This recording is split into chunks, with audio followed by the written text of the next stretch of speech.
Vendredi 17 février 1860. Monsieur, je me suis toujours figuré que si accoutumé à la gloire que fut un grand artiste, il n'était pas insensible à un compliment sincère, quand ce compliment était comme un cri de reconnaissance. Et enfin que ce pouvait avoir une valeur d'un genre singulier, quand il venait d'un Français, c'est-à-dire d'un homme peu fait pour l'enthousiasme, et né dans un pays où l'on ne s'entend guère plus à la poésie et à la peinture qu'à la musique. Avant tout, je veux vous dire que je vous dois la plus grande jouissance musicale que j'ai jamais éprouvée. Je suis d'un âge où on ne s'amuse plus guère à écrire aux hommes célèbres, et j'aurais hésité longtemps encore à vous témoigner par lettres mon admiration, si tous les jours mes yeux ne tombaient sur des articles indignes, ridicules, où on fait tous les efforts possibles pour diffamer votre génie. Vous n'êtes pas le premier homme, monsieur, à l'occasion duquel j'ai eu à souffrir et à rougir de mon pays.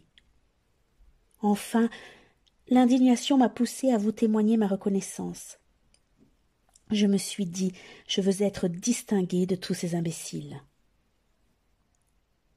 La première fois que je suis allé aux Italiens pour entendre vos ouvrages, j'étais assez mal disposé, et même, je l'avouerai, plein de mauvais préjugés. Mais je suis excusable.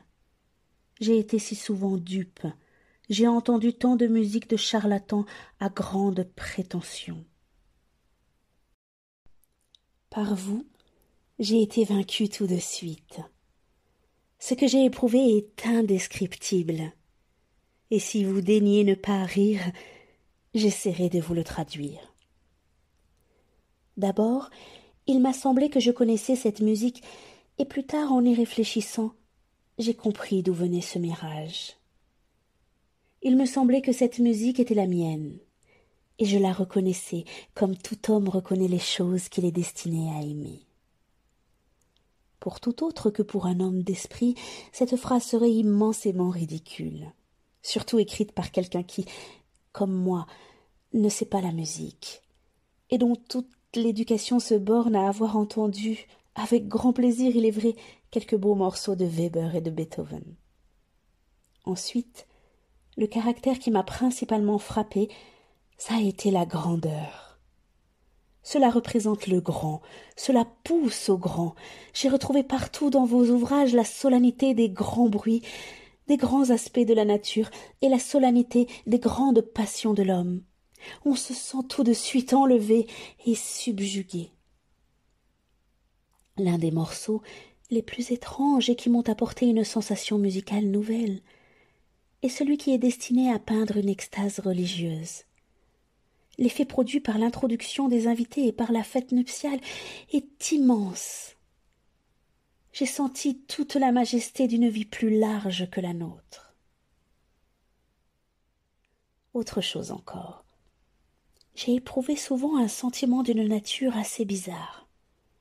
C'est l'orgueil et la jouissance de comprendre, de me laisser pénétrer, envahir, volupté vraiment sensuelle, et qui ressemble à celle de monter dans l'air ou de rouler sur la mer. Et la musique en même temps respirait quelquefois l'orgueil de la vie.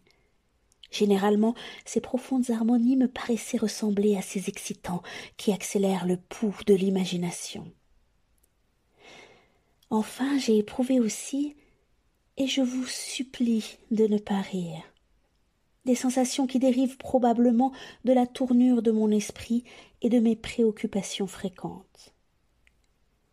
Il y a partout quelque chose d'enlevé et d'enlevant, quelque chose aspirant à monter plus haut, quelque chose d'excessif et de superlatif.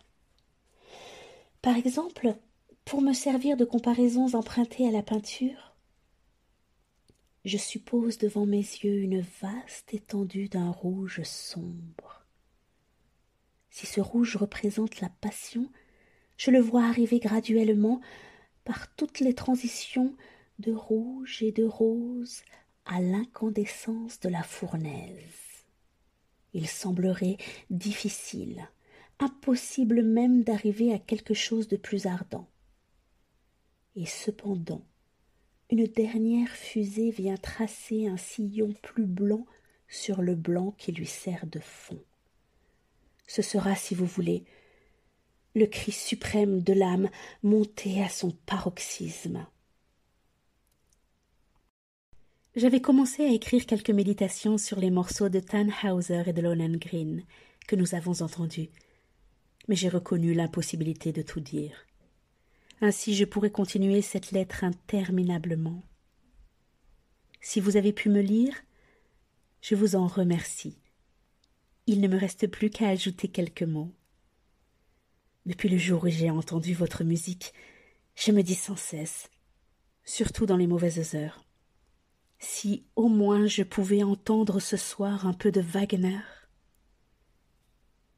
Il y a sans doute d'autres hommes faits comme moi.